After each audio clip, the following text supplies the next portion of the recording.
Ayan. Actually, ito pong isi-share ko sa inyo ay mensahe mula kay Pastor Andrew Woma. And pwede nyong, pag halimbawa na medyo nabibitin kayo, ay pwede nyong tingnan sa YouTube. Okay, so itong mga isi-share ko ngayon sa inyo ay hindi galing sa akin, hindi din galing kay Andrew Woma, but most especially sa Diyos. So, I know that we are spreading grace, pero ayokong mamanin nyo yung tinatawag na grace.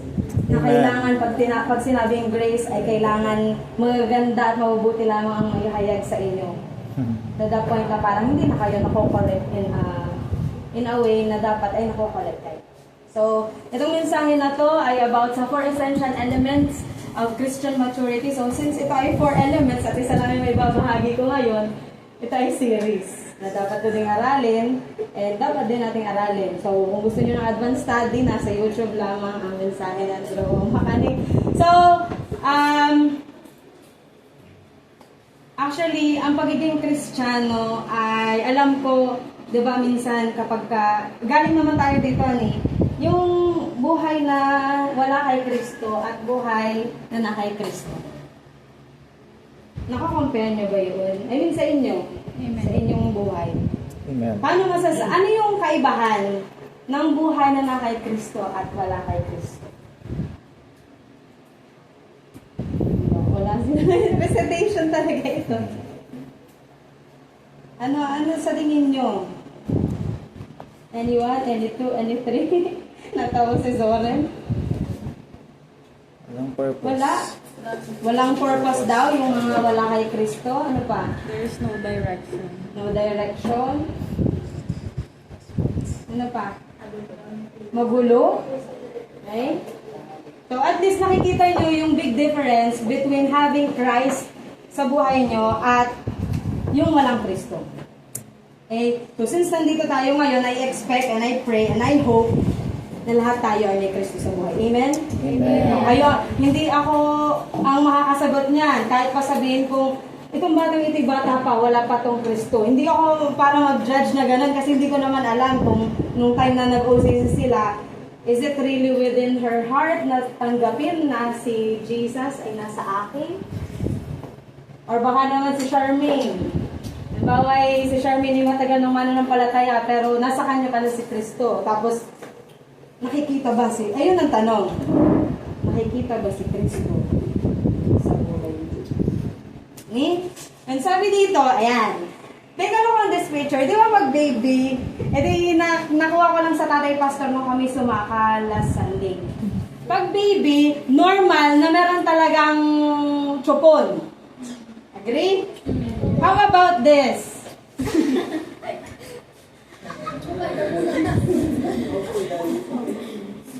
Is it normal to have a chupon kung ikaw ay 40 years old? Is it normal? Same is true with our Christian life. Hindi pwede na, although wala sa tagal ang pagiging mature, pero hindi pwede na ikaw ay 3 years, 1 year, 2 years, ilang taon nang nagbiministeryo sa Panginoon, pero yung maturity ay hindi pa din visible. Magiging kagaya tayo nito. Na imbis na ang ibinibigay na sa atin ay solid food, yung mismong bread, halimbawa, ay milk pa din hanggang ngayon. Like, okay na yan, nararamdaman mo, valid yan. Okay lang magalit, okay lang magdamdam. Valid yan. Imbis na, alam mo yun, yung akuma sa dapat na maturity na meron ka bilang anak ng Diyos. God wants us to grow up and be like Christ. So, syempre, dahil nga tayo ay nagmi-ministeryo sa Lord, may tinuulit din naman ni Jonathan. Nakakaya naman na yung mga bagong tinetrain, yun pa ang magte-train sa dapat ay mature na Christian. Amen. Okay? So, hindi ko sinasabing matured na ako. Hindi pa ako dumadating sa point na masasabi ko, matured na ako. I'm still in working progress. Pero sabi ni Ed Lapis, kapag ang isang daan ay hanggang ngayon ay on progress pa din, 5 years ago na ang nakakalipas, there's something wrong. Amen. Kung hanggang ngayon ay on process pa din, pero imagine, 5 years ka ng Kristiyano, hanggang ngayon on process ka pa din. Alam mo kung bakit? Ngayon ko i-share sa inyo kung bakit. Sabi dito sa mga taga-Efeso 4:13, hanggang makamtan natin ang iisang pananampalataya at pagkilala sa anak ng Diyos at maging ganap ang ating pagkatao ayon sa pagiging ganap ni Kristo. Kaya nga we are called to be like Christ. Eh paano mo masasabing called to be like Christ? Eh ganito ang nararamdaman ko ay, paano mo masasabing be like Christ? Ay nagkakasakit pa rin ako. Paano mo masasabing, laging ganun ang tanong ng mga Kristiyano. Paano mo masasabing be like Christ kung ganito ang napapagdaanan ko? Mamaya masasagot ulit yan. Ani? You are not limited by what is going on in this world system. Kung ano ang pinagdadaanan mo, hindi limited doon lamang. Amen. Ang problema kasi sa atin, we are really focused sa atin. Focus tayo sa sasabihin ng iba sa atin. Focus tayo sa itsura natin. Focus tayo sa, alam mo yun, yung lahat sa atin. Ni?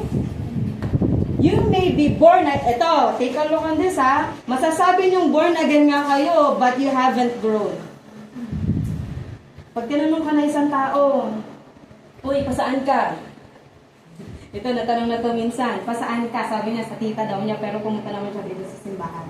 There are times na kinakahiya natin ang gawain ng Panginoon. Amen. There are times naman na sinasabi natin, inihahayag natin through our mouth that we are born again and we have Christ, and yet, we haven't grown. Hindi tayo lumalago. For some reasons. Na meron kayo, hindi ko alam kung anong meron kayong reason, pero ako, sa loob-loob ko, alam ko yung rason kung bakit minsan nakikita ko ang sarili ko na hindi ako lumalago sa Panginoon. God is not able to flow through you and do what He wants to do. Alam niyo kung bakit? Kasi nga hindi pa kayo nag-grow. Actually, yung growth or maturity is a choice. Amen. Kung ang faith is a choice, ang growth and maturity ay choice ng isang taong may katawan. Amen. Choice mo kung ano ang tatanggapin mo at choice mo kung ano yung papakita mo sa tao. Amen. Pero bilang tayo ay mga Kristiyano, we are called for others to see kung sino si Jesus sa atin. Hindi pwedeng, ay, pakita mo kung sino ka. Ay, sabi ko sa inyo, nung last time na actually, ito yung pangalawang beses ko nang shinare sa inyo. Hindi ko lang alam kung natandaan ninyo. If you will remembering about sa pride and selfishness, ito yun ay. So bakit kailangan ibalik ulit? Parang nakakarindi naman pakinggan, pero kailangan namin ibalik ulit dahil sa situation ng church natin as of this moment. Hindi pwedeng back to zero lagi tayo just because we want someone na makasabay dun sa growth ng simbahan. Kasi the more na hinahatak natin ng isang mananampalataya, pero siya ang may katawan mismo, ang may ayaw, damay ang simbahan. Kaya we are talking about maturity. Hindi ko sinasabing si Donna ay matagal na Kristiyano, bakit hindi pa din malago? Wala akong ganong thinking, honey. Itong mensahe ng Diyos, again, ay para sa lahat. Huwag kayo maging subjective. Amen. Okay? So ito yung medyo masakit kung hindi nyo tatanggapin. Kaya nga may introduction muna ay, para hindi kayo mabigla dun sa verse. Kasi medyo mabigat yung verse sa Romans 12:1. Kaya ini-intro ko muna ng kaunti para medyo hindi masakit ba ang pakinggan. Ang sabi dito, you have to speak the truth in love to people because it's the truth that set us free. May ikaw yung tao na hanggang ngayon na hindi mo kayang ihayag ang katotohanan na nakasulat sa Biblia. Hindi yun ang kalooban ng Diyos para sa iyo. Minsan kasi na-acknowledge natin, baka masaktan siya, baka makasakit ako. May time na ganun din ako. Minsan nga tinitingnan ko si Tatay Pastor kapag nandito ako sa una, tinitingnan ko talaga, baka may mali ka akong masabi na parang feeling ko, hindi ako under the grace. Pero upon looking on the spirit, soul, and body, hindi kasi, thinking kasi natin pag grace, masarap pakinggan. again, kung ang katotohanan na inihahayag mo sa mga tao, hindi yun masama. And yun ang magpapalaya dun sa tao. Amen. Eh? Sabi pa dito, what you don't know is killing you. Yung mga bagay na hindi mo alam, lalo na pagpatungkol sa salita ng Diyos, yun at yun at yun ang papatay sa'yo. Again, yung hindi mo alam. Kung hindi ka nagbabasa ng salita ng Diyos, hindi mo alam. At unti-unti kang pinapatay ng mga bagay na hindi mo alam. Dahil sabi sa sa 2 Peter 1:3, tinanggap natin sa pamamagitan ng kapangyarihan ng Diyos ang lahat ng bagay na magtuturo sa atin upang tayo mamuhay sa makadiyos. Makadiyos. Ito'y dahil sa ating pagkakilala kay Jesus. Kung Amen. kilala mo si Jesus, hindi kayong taong mamamatay dahil wala kang alam. Kaya nga diba, truth will set you free. Amen. Amen. Minsan, yung katotohanan, masakit pakinggan dahil alam mo may kailangang ayusin sa'yo. And the more na, alam niyo yun, yung pagkagaya ng sa aso. The more na yan ay, nakatali. Ito pansin ko lang sa, syempre may aso ako. The more na, gusto niyo pumunta doon, ay ayaw ko, hihigitin mo. The more na nagpipilit siya lang ang nasasaktan. Ako ba ang nakakasakit sa kanya? No. Sarili niya ang nakakasakit sa kanya. Kasi, again, ang sarili natin ang ating kaaway. Until you acknowledge that, I can say, kaklap ako na, okay, nag-gets na niya. Pero to be honest, itong ating utak, maliit na bahagi ng katawan natin, pero grabe mong wasak sa buong pagkatao natin. Amen. Kung hindi tayo marunong mag-renew ng mind. Yun yung second point ng element. Pero we are going to talk about the first point today. You'll have that knowledge if you'll speak about it. If not, you rejected that truth for them. Halimbawa, alam mong mali yung ginagawa ng kapatid mo. Alam mong may something sa kanya na mag-lead into destruction sa buhay niya in the future. Bilang ikaw ay kapatid niya sa mananampalataya, responsibility mo na i-correct siya. Responsibility mo na i-rebuke siya. Kahit magkagalit, kahit magkasira, for as long as you speak the truth that comes from God, walang masama doon. Amen. Actually, before, parang sabi ko, Lord, parang mali ata. Baka may mali akong nasabi, baka nakasakit ako, baka... Laging ganon. Lagi kong binabalik sa sarili ko kasi alam ko, hindi ako perfecto. I'm still in a work in progress. Baka minsan, may mga times na nakaka-hurt ako sa inyo, pero sabi ko nga sa inyo, you go directly to the person involved. Huwag niyo ipaabot sa hindi naman involved sa napag-usapan. It's a no-no. Hindi dahil yun ang sistema ng simbahan, but because, sabi kanina, seek wise counsel. Of all the people na dapat mong pagsabihan, kung ikaw ay may nakasamaan ng loob and everything, ang first mong pagsasabihan yan ay yung someone na considered as mature first. Amen. Okay? Sabi dito, yan. Ito yung sinasabi ko. Huwag niyong hayaan na magkaroon ng, yung parang sinesensor mo, yung dapat mong sabihin sa tao just because you don't want them to be hurt. Amen. Kasi ang tunay na pagmamahal, you are concerned. At yung concern na yun will lead you to telling the person what is true. Ano yung dapat? Ano yung sinasabi biblically speaking? Hindi tayo nakadepende sa quotes na lumabas sa Facebook natin. Minsan kasi very tayo ay, okay, valid lahat. Yun na makita mo ay. Pero if you will go back to what God is telling, yun yung sinasabing wise counsel. Amen. Hindi makikita nung biglaan sa Facebook. Minsan, di ba, aminin natin, hindi pagka tayo okay, ganito ay, pag may nakikita ko sa Facebook na parang nakaka-relate ako. Share ko. Tapos parang, inaano ko yun, nagkakaroon ako ng self-pity within me. Which is wrong. Kasi yun ay part ng ating soul.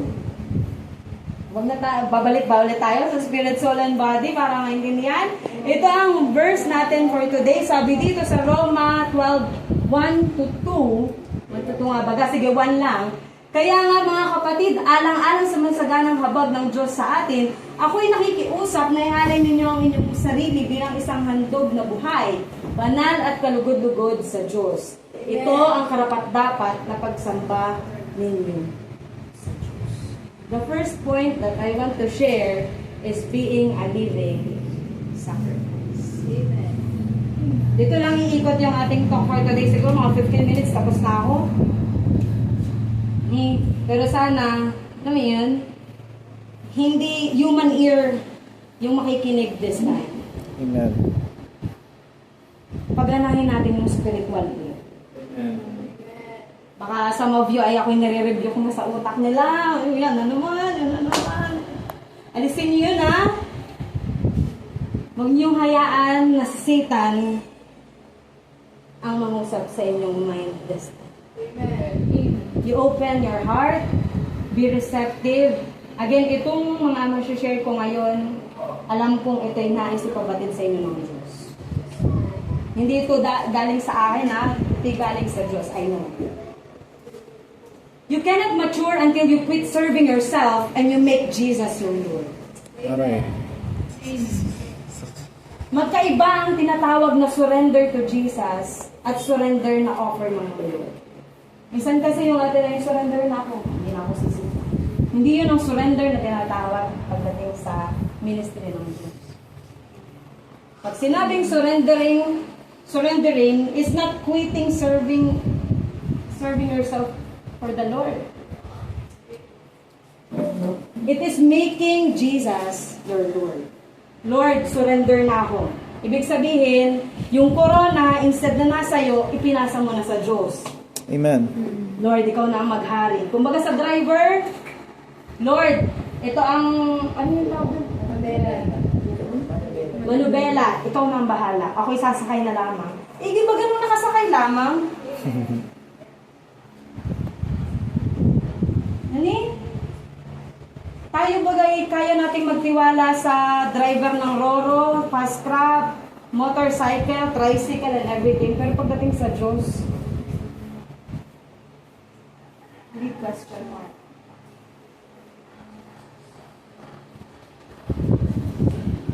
God is not liable when you commit yourself to Him. Di ba minsan kapag sabi ni Jonathan, magkukumit na ba kayo sa Panginoon? Yes, yes. To think na liable si Jesus sa'yo just in case na may kailangan ka sa Kanya. Lord, kailangan ko na ganito. Ibigay mo kasi nagsaserve ako sa'yo for 10 years. Lord, bigay mo sa akin yung pinagpipray ko na for 10 years dahil alam ko naman na you give the desires of my heart. Minsan kasi akala natin, yung desire ng heart natin, yun na din yung kalooban ng Diyos. Ganito ang nangyayari dun ha, pag sinabing desires of your heart, si God mismo ang nagbibigay Ang desire. ng ilalagay dun sa desires of your heart. Amen. Hindi yung, Lord, ito ang desire ko, alam kong itong kalooban mo, ibigay mo. Hindi ka na yun ang economic ng, pagdating sa ekonomiya ng Lord. Hindi. So, sana nangunguya talaga. If anything is bothering you, you haven't let Jesus live through you. Sino sa inyo ang hanggang ngayon nababagaba? Isa lamang? Dalawa? Tatlo? Apat? Lima? 5 out of, ilan ang ating attendance ngayon? Di lima ay? 27. Ito malinaw. Kung may nagbabother daw inside of you, you haven't let Jesus live through you. Masyado tayong nagmapagkunwari pag sinabi natin, Lord, maghari ka sa buhay. Sabi pa sa kanta kanina, Diyos na makapangyarihan. Pala hindi makapangyarihan ng Diyos sa buhay niya. Yung mga kantang inaawit natin, yun po ay dapat tayo mismo first hand nakakaranas. How can you say na ang Diyos ay makapangyarihan sa'yo pero ikaw naman ay hanggang ngayon ay bothered? Hindi kalooban ng Diyos na ikaw ay nagkakaroon ng agam-agam, nalilito, naguguluhan, and everything. Isa lang ang punot dulo niyan. You haven't let Jesus na mabuhay sa buong pagtatao. Amen. Kasi anong nangyari? Ako. Babalik tayo doon. Ako ulit. Sabi pa dito, kung ikaw talaga ay na kay Kristo, lahat ng agam-agam sa utak mo nawawala. Kasi you can say na, overcome ka. Amen. Di ba mahirap pagpaniwalaan minsan yung pinagtagumpay ka na ng Diyos? I know you will agree. Kasi dati talaga, ito yung pinagdedebatihan din namin ni Kuya Kim. Sabi ko, paano pinagtagumpay? May ganito pa din nangyayari. May ganito akong nararamdaman. May ganito akong naiisip. Hubak na ulit tayo sa me. Yan talaga ang punot dulo. Alisin man natin o hindi, cover to cover ng Bible, me. Ang dahilan kung bakit hindi tayo naniniwala sa salita. Kung bakit parang feeling natin, lagi tayong talunan at nasunugan ng fish pan. Alam niyo ng mga first thing. Yung mga fish pan, matutuyuan. Hindi at nasunog. Pinagtagumpay na. Amen. Yes, Lord. Salamat po. Yun ay kung binigay mo na ang manobela sa kanya. Yun lang yun. Yun natin pakomplikadohin ang preaching for today. Yun lang yun. Yun lang yung sikreto. Okay? And sabi dito, the way to victory is through submission to God, not through us promoting and exalting ourselves. Bilang mga tao, likas tayong mayabang. Likas tayong makasarili. Likas tayong ako. Okay? Pero sabi dito, if you really want to experience a victorious life, bigay mo yung manobela. Amen. Pero kung hanggang ngayon, ikaw pa din ang nagdadrive ng sarili mong buhay, ikaw ang nagde-decide on your own, will I go to church or umattend sa Sugod Beach? So good. Will I go to mag-attend ako ng mentoring or magmumukmuk na lang ako sa kwarto? Will I talk to the leader or makikipag-chismisa na lang ako sa mga taong hindi naman alam ang lahat-lahat about sila? Sabi ko sa inyo, medyo masakit ang mensahe. Pero again, bago to dumaloy sa inyo, sa akin muna. Bakit ko ito nasasabi? Hindi dahil alam ko ang everything inside the church, no. Ramdam ko ay parang may something inside me right now. Hindi ko alam, Lord. Na kaya ko ito nasasabi. Although masakit, pero sabi ko nga, kung dun sa sakit na yun, matututo tayong lahat. Para ko na din pinako ang sarili ko kasama ng Diyos. Kung after this, ay hindi nyo na ako pansinin, at least mamamatay akong payapa ang heart na ipabatid sa inyo ang mensahe ng Diyos right now. Amen. Again, kung gusto nyo maging maranasan na kayo ay pinagtagumpay na ni Jesus, ibigay nyo ang manobela. Amen. Bubuhay You ka. are your own worst enemy. Amen. Sa inyo ha. Minsan kasi, yung gusto ng isip, ito ka, pangit mo, bobo ka, makikita mo pa sa Facebook, valid lahat, okay lang magdrama, okay lang ganito, okay lang everything. Ako na magsasabi ngayon ha, sarili natin mismo ang kalaban natin. And if you take it na ako ang kalaban mo ngayon, alisin mo sa isip mong ako ang kalaban mo ngayon. Actually, kakampi niyo ako ngayon, pero bakit kayo nasasaktan? Again, kung kayo ay laban dun sa sinasabi ng Diyos ngayon, masakit talaga. Pero if you will turn your heart, alam mo yun, legit na matigas ang heart natin. Dun tayo, mula nung nagkasala si Adan at Eva, ito yung naging resulta. Pero we have a choice. Will you continue to be heart like that? Magkaroon ng ganong puso na ma-pride? O yung sinasabi mong surrender? Ayoko na. Sayang naman yung sinasabi ng Galatians 2:20 na not I, but Christ who lives within me. Amen.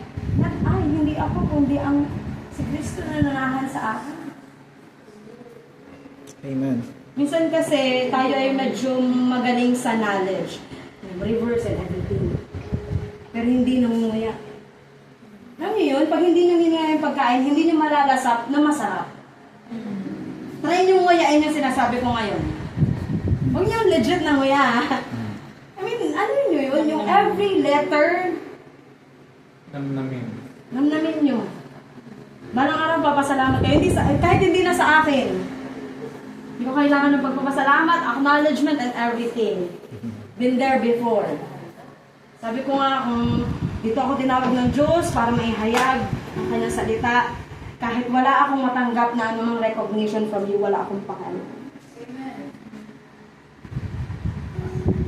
Kasi kung talagang ibinigay mo na ang corona sa Diyos, hindi mo na concern yung para sa sarili mo. Alam mo yun, you forget about yourself. You die. To You yourself. die for yourself. To Kasi nga yourself. ang sarili natin ang ating worst enemy. Satan cannot do anything in your life without your consent and cooperation. Minsan may naka-instinct na ito yung pinaniniwala. For example ang example ni Andrew Womack is meron siya kakilalang tao na may cancer. Pero di ba minsan yung cancer ay na-inherit, ayun na Tagalog, namamana. Hani? So halimbawa ako may cancer, anak ko ito. So posible na magkaroon siya ng cancer. Pero kung ikaw ay may Kristo sa buhay mo, maaalis yung thinking na may ganun kayong lahi. Amen. Kung lahi kayo ng laging nasasaktan at sawi sa pag-ibig, rebuke it in Jesus. Dahil ng mga pogi. Basta yung mga good thing na go, paniwalaan nyo. Amen. Pero kung yung bad thing na inimplant, ano mo yun, tinanim sa inyo ng kaaway, ang choice nyo dyan ay you break, ano mo yun, you break every chain. Nire-rebuke yan ay, hindi tinatanggap. Amen.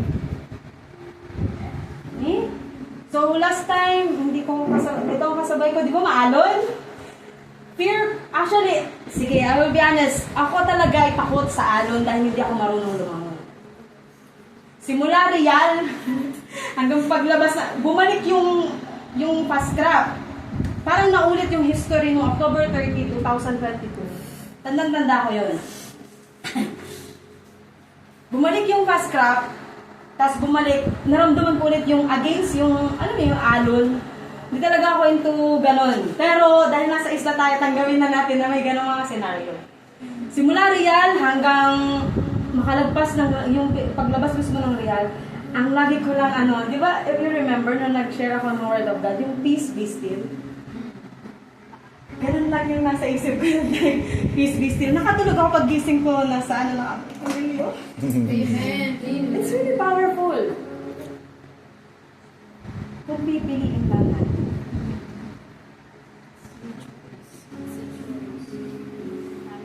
Pero kung ikaw yung tao na may hinahayaan mo, sige Satan, go, SLS, pasok.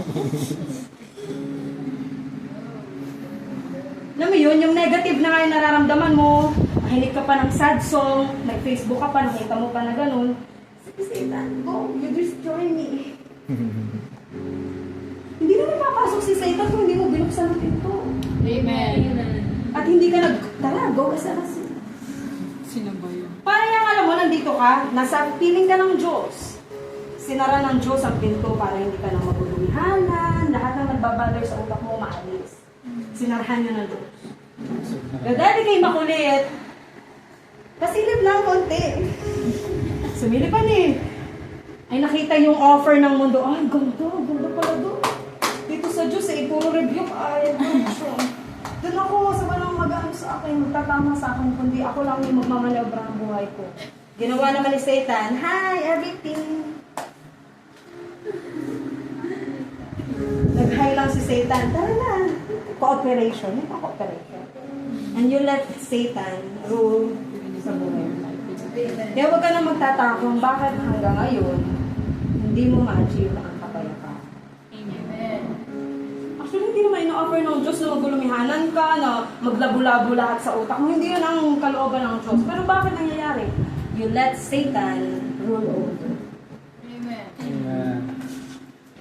You will never mature and never experience the fullness of God and what God has planned for you. Hindi mo daw mararanasan, masasaksihan kung paano kumilos ang Diyos sa buhay mo as long as you are sitting on the throne of your life and it's all about you getting your own way, having God meet all your needs and serve you. Parang binibigyan mo ng obligasyon na, Lord, serve me. Pumunta ka dito, di ba? Para i-serve ang mga tao. Go! Naasin may utang na loob ang Diyos sa'yo. Utang na loob ba ng Diyos sa'yo? 2,000 years ago, binigay ng Diyos ang kaisa-isa niyang anak sa'yo. Sino ngayon ang may utang na loob? Simpleng pagsimba lang, di mo pa magawa. Sorry po. I became a Christian like siguro nung mga grade 6. Pero dahil hindi pa ganun ka... Grade ano kayo mga bulsa? Grade 6. Yan, parang ganyan. So, yung online lang lang sa simbahan. Pero nung third year high school, yun yung time na parang may something within. Imagine 6, grade 6, first year, second year, it's been 3 years munang bakbakan bago ko nasabing, Lord, iyon na ako.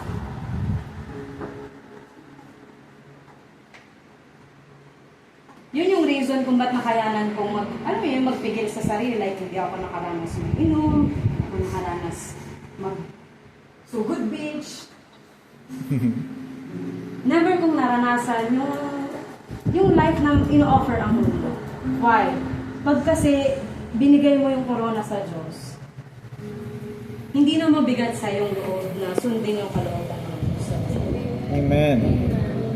Kasi parang nakakaya naman sa Diyos na ang in-offer ng Diyos ay dugo ng kaisa-isa niyang anak. Tapos ang gagawin mo lang, ultimo, lalakad ka lang ng ilang minuto ang nilalakad from Sibulan papunta dito. Nakita ko. 15 minutes. 15 minutes. Umulan pa ay parang gusto mo pa yung may susundong carousel sa ano mo, boarding house ko para lang makapuntang simbahan. Imagine si Jesus naglakad ang pagkalayo-layo, pagkainit-init, binugbog, hinagupit para lang masalba ka. Amen. And until, alam mo yun, kapag ka may time na parang feeling ko nagiging mayabang ako, may feeling ako na parang ahead ako sa iba, ibinabalik ko yung mensahe ng Diyos in John 3:16. Sabi ko, ako kaya ko pag mayabang. Lahat ng meron ako ay galing sa akin. Kaya nga minsan, pagka na-assign naman pag-refresh, parang ayaw ko talaga. Kaya ano sa ayaw ko? Why? Self. I will be honest. Nung time na ako ay dapat pasaka, ako yung nirebuke ni pastor dito, which is sa akin, hindi masakit kasi alam kong mali ko. Harap-harapan kang i-rebuke sa harap ng mga leaders. Alam mo kung bakit? Self. Ano ulit ako? Guilty ulit ako doon. Kaya nga pagka ang sarili natin ang lagi nating inuuna, expect mo na kaya mong isurrender lahat ng gawain ng Panginoon. Alam mo yung, alam mong may mentoring ng Friday, pero pupunta ka sa activity sa school. Alam mong every Sunday ay may simba ng 4:30. Bakit hindi mo ginawa ng Monday to Saturday?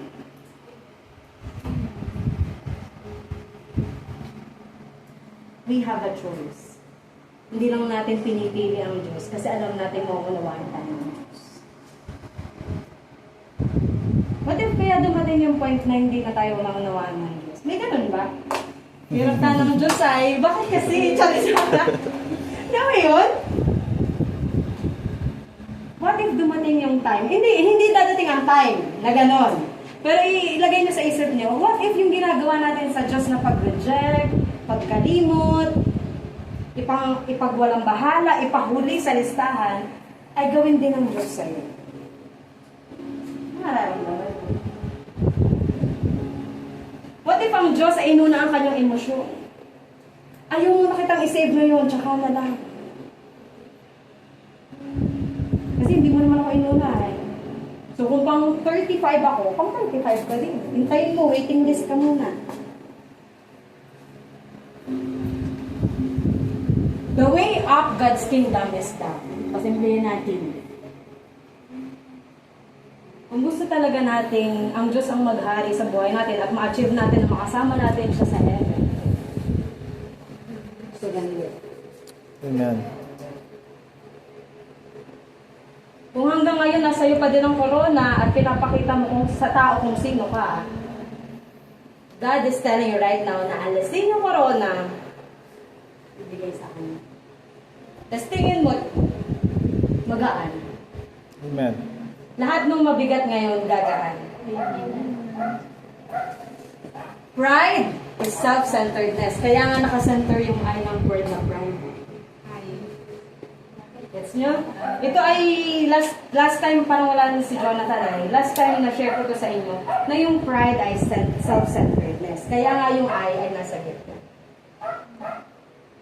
And kung hanggang ngayon, sa buhay nyo, may pride pa din kayo, may choice kayong alisin yun Amen.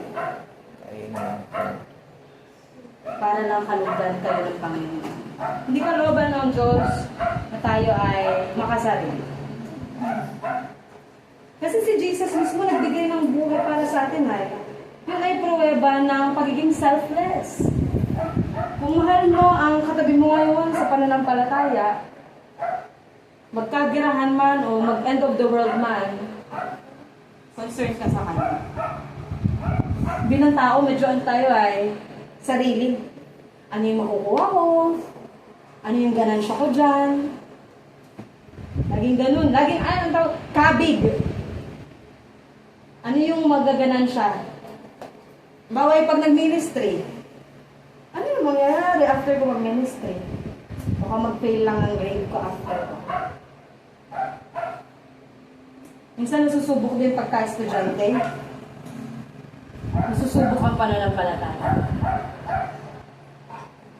Kung kaya mong ibigay lahat para sa Panginoon, uunahin mo ulit ang sarili. A person with low self-esteem is a very proudful person. Paano magsabing low self-esteem? Mahiyain. Mahiyain, mahina ang kumpiyansa sa sarili. Yun na may laging parang feeling ay madaming takot. Halimbawa, inutusan ni Tatay Pascal na tara, mag-ano tayo, mag-share ng Word of God. Ay, pastor, ano ba ba? Mahihiya ako, ganito ganyan. Yun daw ay considered as proudful person. Kaya yung hiya, be careful lang. Yung hiya ay hindi galing sa Panginoon. Yung wala pong hiya. Ay, hindi naman yung walang hiya. Yung hiya, yung parang lahat ng excuses ay kaya mong masabi just because nahihiya ka. Paano sasabihin nila sa akin Ganito ako dati manginginom, tapos ngayon mag-share ako ng Word of God. Ito nakakahiya naman. Sayang naman yung sinabi ng Lord sa Galatians 2:20 na not I but Christ who lives within you. Amen. Humility is just saying what God says.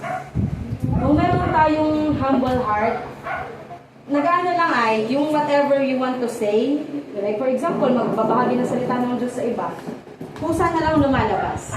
Pero again, you go back to, kailangan alam mo yung mensahe ng Diyos. Hindi pwedeng sasabak ka sa bakbakan, hindi ka ready.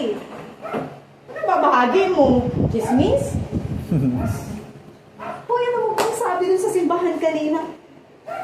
Hindi ganun Dapat tayo mismo, alam natin ang salita ng Diyos. Sabi pa dito, surrender to God as being more important than you. Pag sinabing surrender, in-acknowledge mo na si Jesus ay mas higit kaysa sa'yo. Pero kung hanggang ngayon, sinabi mo nga surrender, pero ikaw pa din, yung nararamdaman mo pa din, yung naiisip mo pa din, yung ako pa din, yung lahat din. Ako na nagsasabi, hindi yun humility. Amen. Being self-centered. Next, Satan will do anything to get or divert your attention of or away from God. Kaya be mindful. Kasi itong stuff ang madalas pasukin ng tao. Oh, ganyan ito ang nakaraan mo. Ganyan ito ang nangyari sa'yo.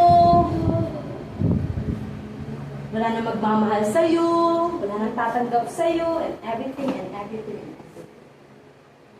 Again, hindi naman makakapasok si Satan dito kung hindi mo hinayaang pumasok. Pero ikaw ay gamit, Joel, may yun, malakas sa Panginoon talaga. Alam mo yun, naugong pa lang sa malayo. Ha? Stop.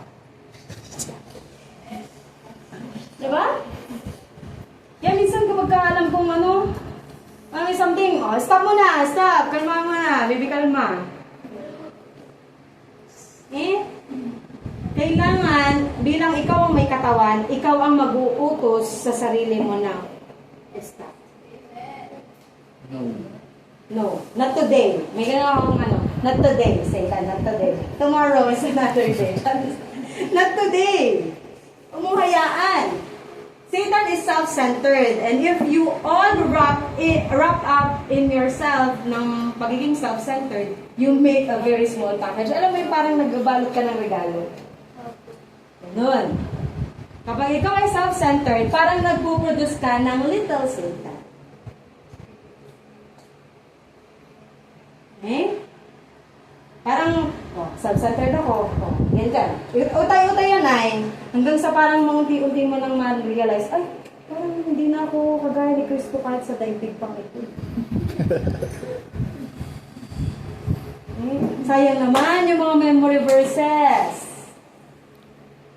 Kung tayo mismo hindi natin kaya i-apply sa sarili. One of the keys to a Christian life is coming to end of yourself. Alam mo yung parang you forget about something na patungkol sa'yo. Ako, paano na lang ako? Paano na lang yung pag-aaral ko? Paano na lang yung trabaho ko? Paano na lang yung ganito? Paano na lang yung ganyan? Paano? Lahat ay paano. Paano na lang yung matatanggap kong regalo sa OCC pag hindi ako umatin? Kailangan umatin kasi may regalo. Ganun ba yan, Benson?